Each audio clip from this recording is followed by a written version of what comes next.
యెహోవాను స్తుతించుడి, యెహోవా నామమును స్తుతించుడి. యెహోవా సేవకులారా, యెహోవా మందిరములో మన దేవుని మందిరపు ఆవరణములలో నిలుచుండువారలారా, యెహోవాను స్తుతించుడి.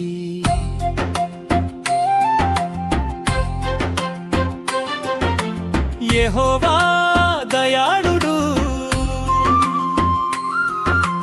యెహోవాను స్తుతించుడి, ఆయన నామమును కీర్తించుడి, అది మనోహరము. యెహోవా తన కొరకు యాకోబును ఏర్పరచుకొనెను, తనకు స్వకీయ ధనముగా ఇశ్రాయేలును ఏర్పరచుకొనెను.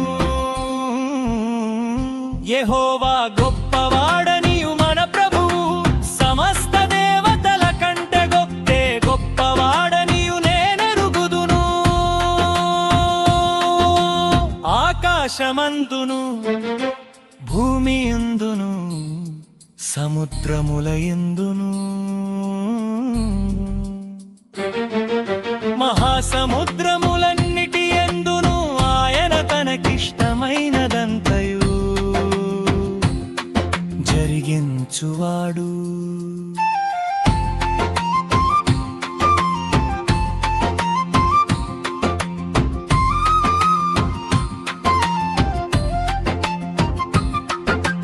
భూదిగంతముల నుండి ఆవిరి లేవజేయువాడు, ఆయనే వాన కురియునట్లు మెరుపు పుట్టించువాడు, ఆయనే తన నిధులలో నుండి గాలిని ఆయన బయలు వెళ్ళజేయును. ఐగుప్తులో మనుషుల తొలిచూలులను, పశువుల తొలిచూలులను ఆయన హతము చేసెను.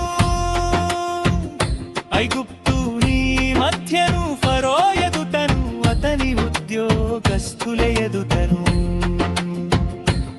ఆయనే సూచక క్రియలను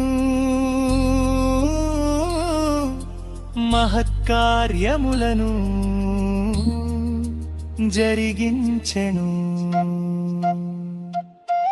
అనేకులైన అన్యజనులను, బలిష్ఠులైన రాజులను ఆయన హతము చేసినవాడు.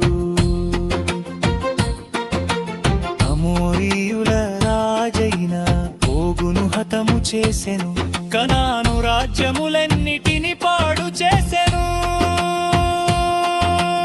ఆయన వారి దేశమును స్వాస్థ్యముగాను, ఇశ్రాయేలీయులైన తన ప్రజలకు స్వాస్థ్యముగాను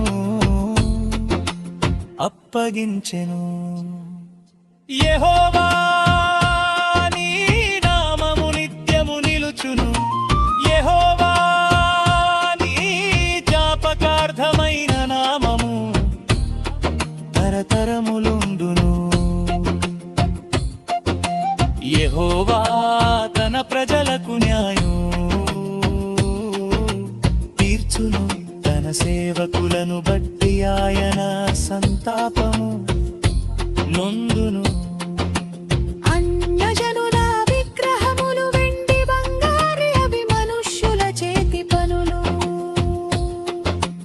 వాటికి నోరుండియు పలుకవు, కన్నులుండియు చూడవు, చెవులుండియు వినవు, వాటి ధూళ్లలో ఊపిరి లేశమైన లేదు. వాటిని చేయువారును, వాటి యందు నమ్మికయుంచు వారందరూ వాటితో సమానదురు.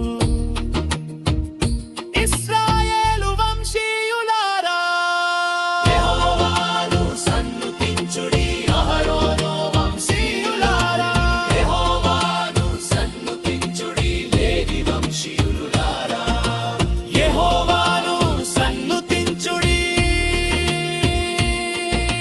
యెరూషలేములో నివసించు యెహోవా సీయోనులో నుండి సన్నుతింపబడునుగాక.